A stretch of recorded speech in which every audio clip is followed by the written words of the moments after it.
College football nerds here talking Alabama and Notre Dame. Y'all knew we were going to do this preview. Come on, guys. Notre Dame fans, I promise we're going to be positive about your team in this video, so stick around. I know y'all think we hate your team, even though I took the L for y'all last week. I put it on the line, took the L for y'all because I picked Notre Dame to beat Clemson. Obviously, I got Josh with me. He is in spirit because it's really just a video of him, kind of a Zoom thing situation going on, and not real Josh. We're going to get nerdy with y'all. Alabama fans, I want to kind of plug another video because we're not going to do a deep dive on your defense.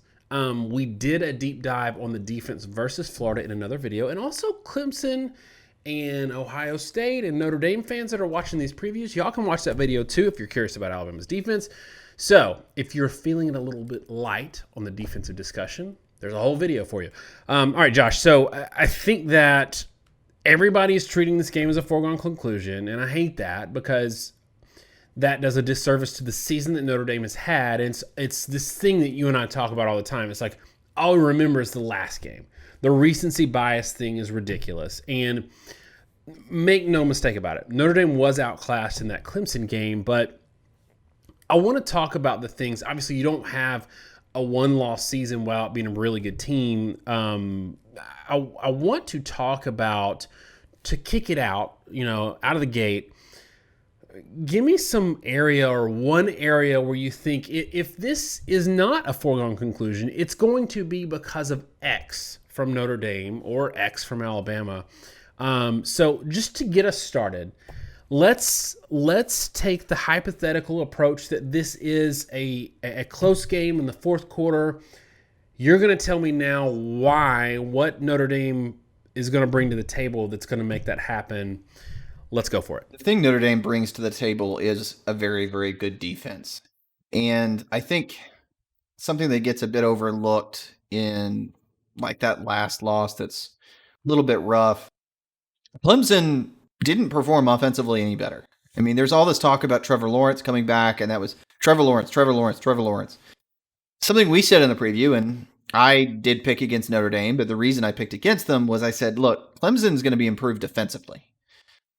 Offensively, I felt like, DJ at Clemson had done just as well as I would have expected Lawrence to do. I didn't think there'd be some sort of revelation, and then you didn't get it.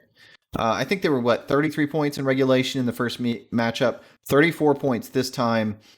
The defense is legit, and they've been continuously so. Clemson is absolutely one of the top offenses in college football this year. They can hold an elite offense to 35 points. We say all the time, if you're facing an elite offense, about the best you can do is keep them to around 35. Notre Dame is able to do that. That keeps you in a ball game, that keeps you with the ability to get some plays, that keep you in striking distance to, for example, knock off a number one Clemson in overtime. That's the thing that gives Notre Dame a shot. And I think, to a certain degree, like you watched that Florida game, which was a shootout, Alabama was in control of that game, though, almost the entire game until the end. And the reason for that is that Florida was never going to stop Alabama from scoring. Notre Dame can actually stop even an elite offense a good number of times. So I think the thing that gives Notre Dame that fight is this defense that, 2 sacks, 5 tackles for loss in the last game, and has been consistently good throughout the year, even when they have 12-7 Louisville. Not a great game, but it was a game they're able to win because the defense keeps them in it. I don't want anyone to ever brush aside that this is an awesome run defense. Statistically, maybe not end of the world great. Our model, we talk about percentages of opponent averages. Notre Dame's been allowing about 86% of opponent averages rushing, 93% pass. But those are still really good numbers. And those are still numbers that are going to be better than Alabama has seen most of the year. And another thing that I'm interested to explore a little bit, and Alabama fans, don't worry, we're going to get to how great your team is a little bit later. We're trying to explore some areas where maybe Alabama can be exploited.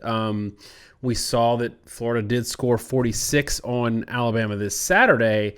One of the things that I feel like has hurt Notre Dame 2 times now against Clemson, not this year, but I'm talking 2018 and this year, this most recent game, is when you have a great defense, but you don't have a great offense, it often makes your defense look worse than it is because you end up giving up points because the Northwestern situation and a lot of teams that Ohio State has played recently, they'll play teams that have really good defenses and far worse offenses than Notre Dame's, but poor offenses, so they can't capitalize and take advantage when their defense gets a stop against an elite offense. And over time, that good offense on the other side of the field wears them down. And I think that's kind of what happened with Notre Dame here and in 2018, where Notre Dame's defense in the first half of that game, before Trevor Lawrence hit a couple of bombs, was giving that offense some opportunities.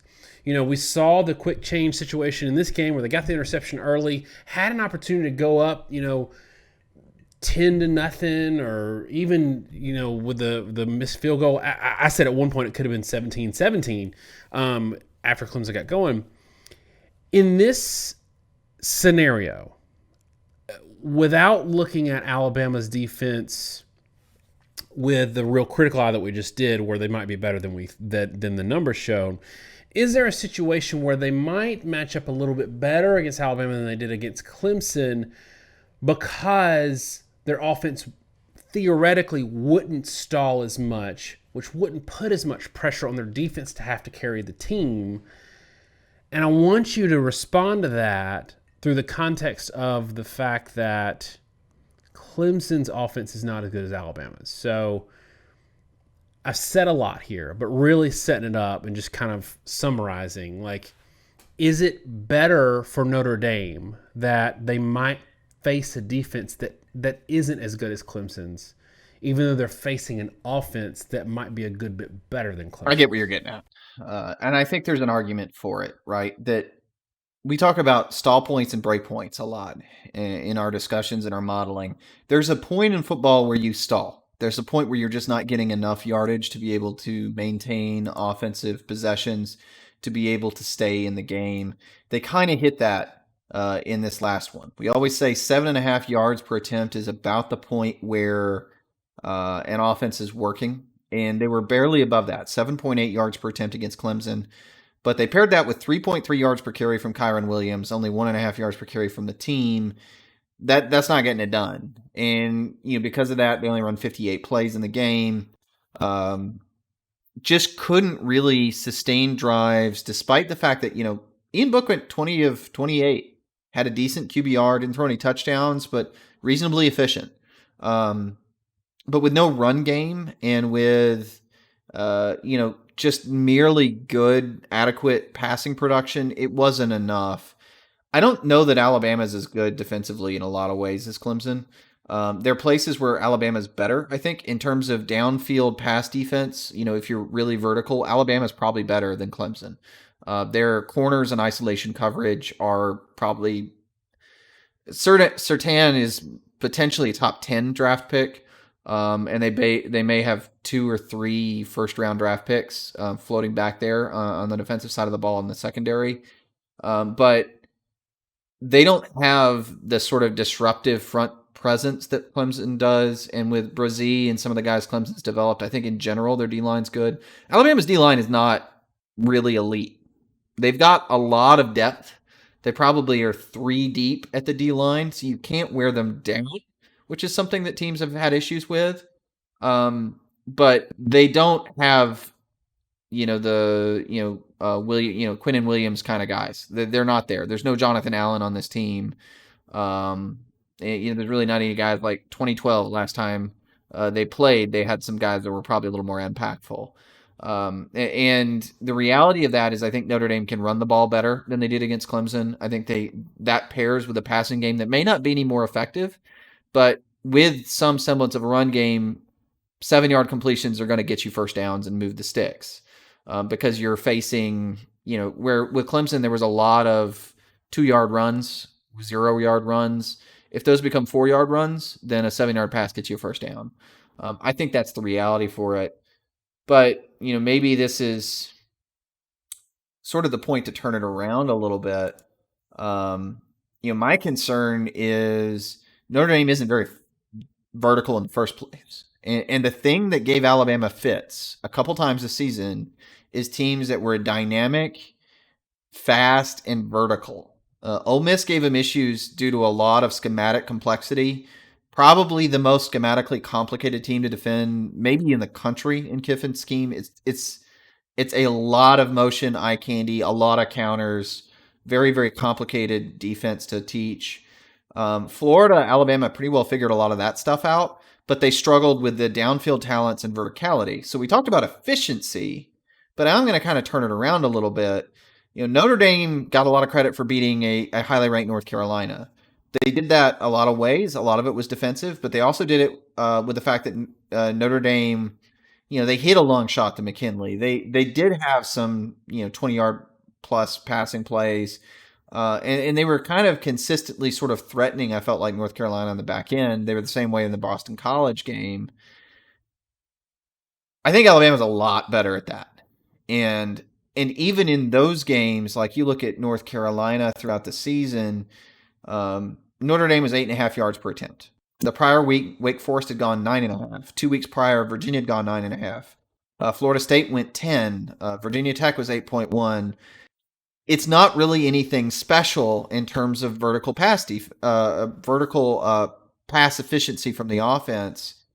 And without the ability to stress Alabama vertically, I think you really run the danger of letting those safeties and linebackers and corners that are very big physical athletes, more so than anyone Notre Dame has played, get in the box. And as much as we've talked about efficiency, teams are efficient when you get Alabama spread out and then you isolate those linebackers and you isolate the fact that D-line isn't so great. If Alabama is able to play you close and load the box, I think it becomes a very different story because like Battle and Surtain and Moore are very physical second-level players. Yeah, and the thing that maybe Notre Dame fans can appreciate if this comes to pass that we've talked about for a while is the thing that's concerned us for Notre Dame for a long time is that if you struggle with not great teams multiple times, then that is usually a red flag for when you play an elite team because Alabama's going to score in the 40s in this game if they have to.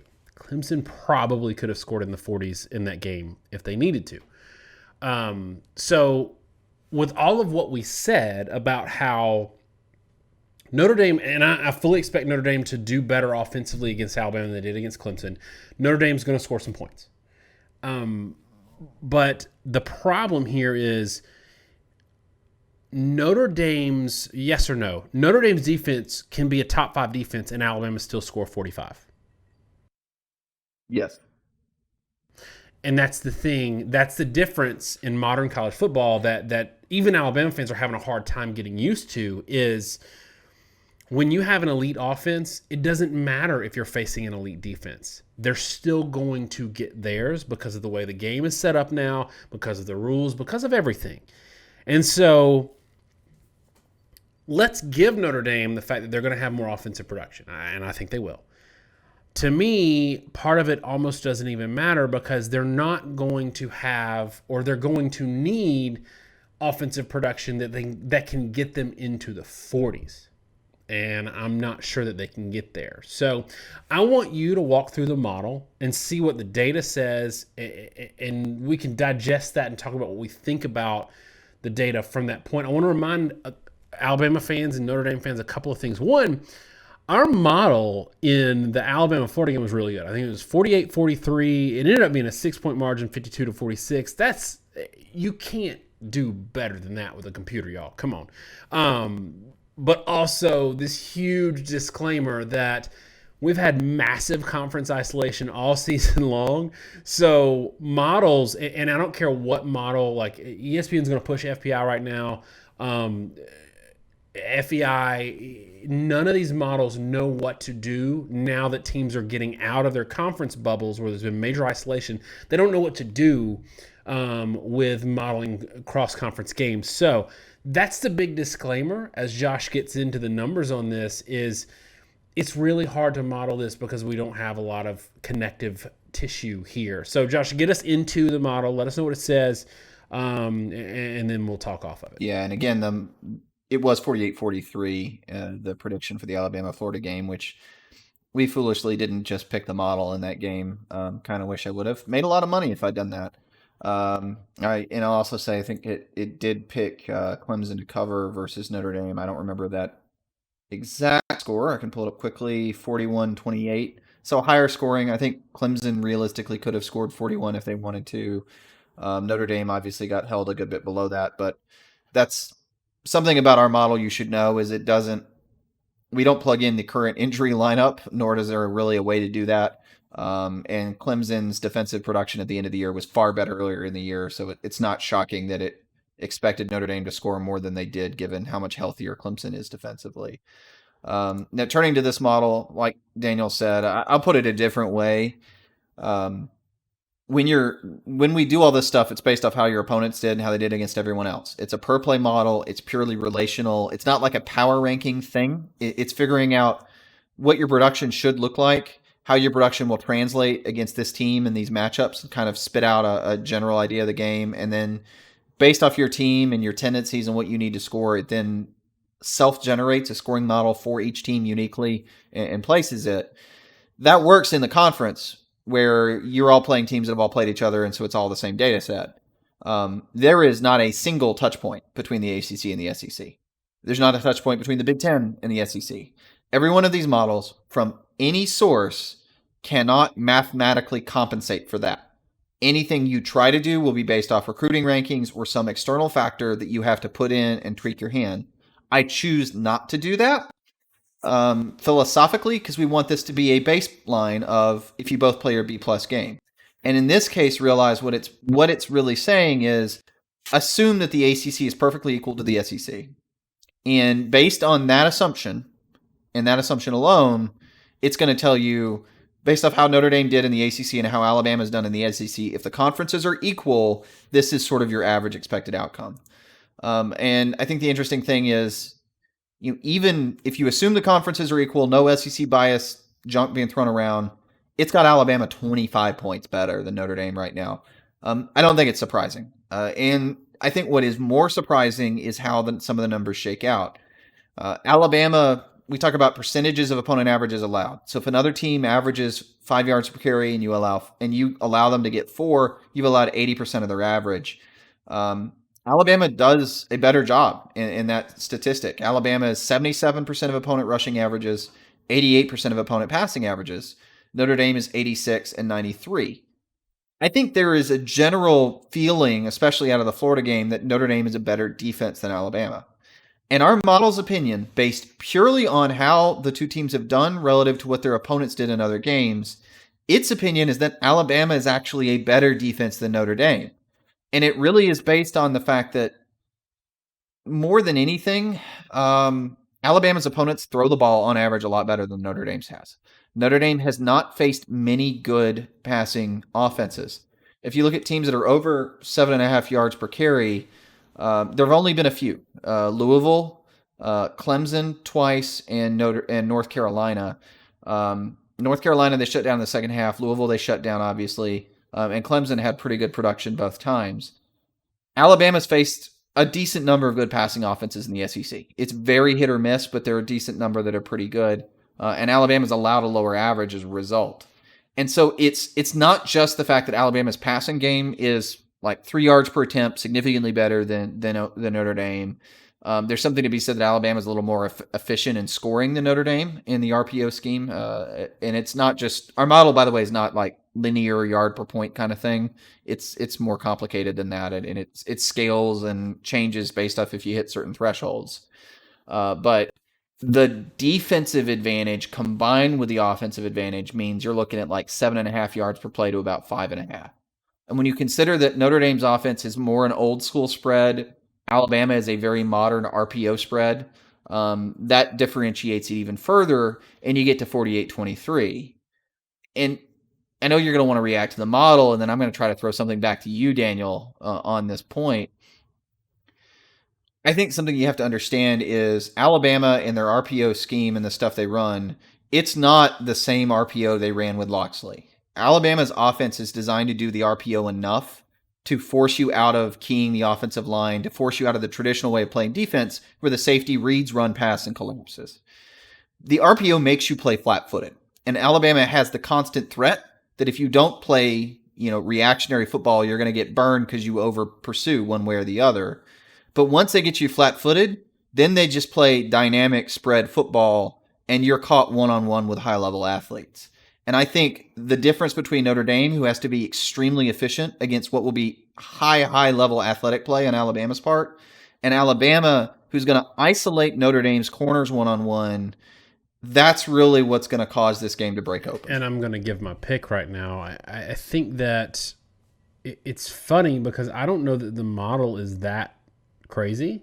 And there's some universal things that apply even across conferences where if you're holding people to a certain amount, they're still college football players. They're still college football teams. And so elite teams in certain areas, that eliteness is going to show across the board. And similarly, warts are going to show across the board. So I'm not super surprised by it. I think that I think we talk about scaling issues with defenses and offenses. I think what I touched on in the last segment, I think Alabama's going to get theirs regardless.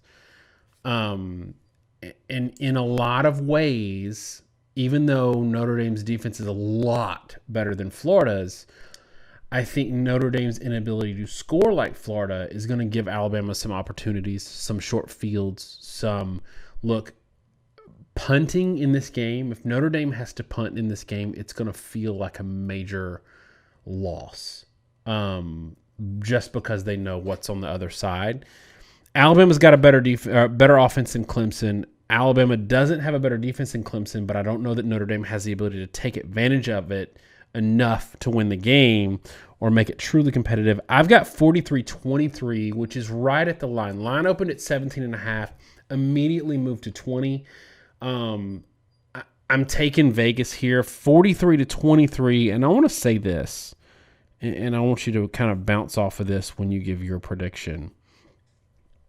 I think Alabama is 3 touchdowns better than Notre Dame, and I think Notre Dame's a very good team who is going to run into a really bad matchup, whereas if they somehow drew Ohio State in the first round, I would give them, maybe a pick'em chance to win that game. What do you think about that? And give me your score prediction.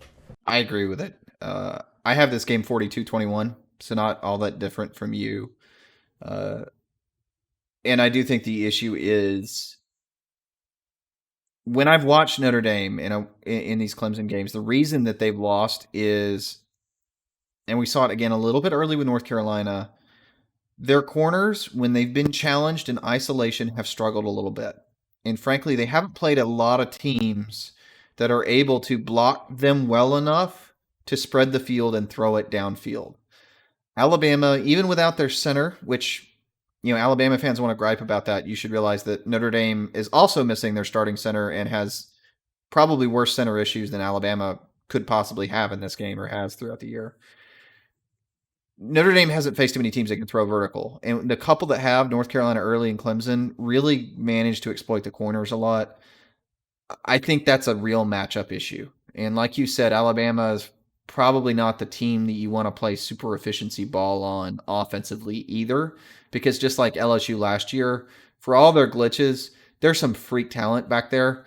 And if you're trying to play efficient ball, they're going to blow plays up. You're going to get behind the sticks and you're going to get stuck. And the way you beat them is you take shot after shot like Florida did, and eventually you'll connect on one. And that's not what Notre Dame is built to do. But to your point, I do think if they played Ohio State instead, Ohio State has their vertical passing game, or they had going into the Northwestern game. But what you saw is if you can sink and sort of take that away, Notre Dame has to rely on the ground game. And I think Notre Dame is probably better on the front seven than Northwestern. Northwestern's really good. So understand that's a major compliment. Ohio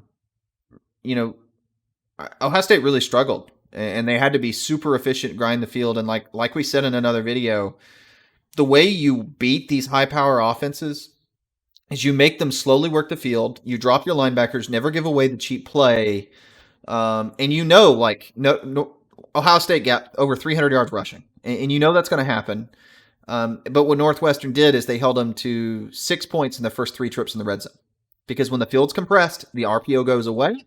You can actually start reading run pass. You can play real defense, and you can get a stop. And so the trick is don't give up easy points at midfield and then get a stop in the red zone. Notre Dame could do that, I think, with Ohio State. And given Ohio State's defense and their glitches, I think they could get enough downfield stuff to keep it even, and they could win the sort of game that Northwestern was trying to win, because they're much better offensively than Northwestern, even though I think they're similar, slightly better defensively. Alabama, though, that is way more vertical and multiple, it's just not the right matchup, and they can negate a lot of what the defensive line does with that offensive line. So I do agree with you, and I think it's a bit unfortunate for Notre Dame that they got this draw, but that's what happens when you lose the ACC championship. And I do think if they lose this game badly, people are going to really poo-poo them in an unfair manner, because I think Notre Dame would absolutely go toe-to-toe with, or I'll say it right now, I'd pick Notre Dame to beat Georgia, for example, without a ton of hesitation. But Alabama, Florida, Oklahoma, really the vertical offenses in college football are the teams that Notre Dame specifically doesn't want to play, so it's a bad matchup. Yeah, and I think a lot of people are going to want to dunk on Notre Dame, not understanding the nuances of matchups. And that's like, it's funny because we're called Notre Dame haters on this channel. And it's really, and this is, to the Notre Dame fans that have hung around this long, and I say this almost every time, I literally had an idea for, and we did a video called Why Notre Dame is the Most Important Team in College Football. We did that last year. And I think that because we have these criticisms of Notre Dame, it's because they're always up at the top. I got a little squeak going on, but that's okay. They're always up at the top.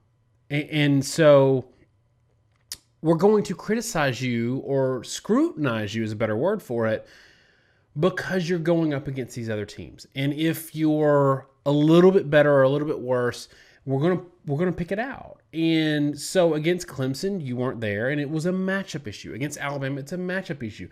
That doesn't mean you're not a legit top 5 team in the country. Legit, well coached. I love Brian Kelly, but this is a matchup nightmare for Notre Dame. So I don't want Notre Dame fans to take that in the wrong way, or take our picks in the wrong way. We are still very high on your team. And if this plays out 43-23 like I picked it, our final top 10 video that we do in the year, I'm going to have Notre Dame in my top 5, because I think they're a top 5 team. I think that they would possibly beat Ohio State. So I think it's important to talk about. All right, so that's it for us. There's 2 pieces of homework, and this will let me know if you made it this far. 1, give us your score prediction in the comments. And 2, you might have noticed I got a refill on my brown party liquor here, and I got ice in it. And I want to know from you whiskey snobs out there, were you judging me when you saw that I brought my refill out and I had ice in my brown party liquor? Because you know what? I don't care if you're judging me. I'm still going to do the ice because I think it's better. But did you judge me just a little bit, or are you an ice with your whiskey kind of guy too? Let me know in the comments. Thanks so much, y'all. Have a great week. Watch our Alabama-Florida review video.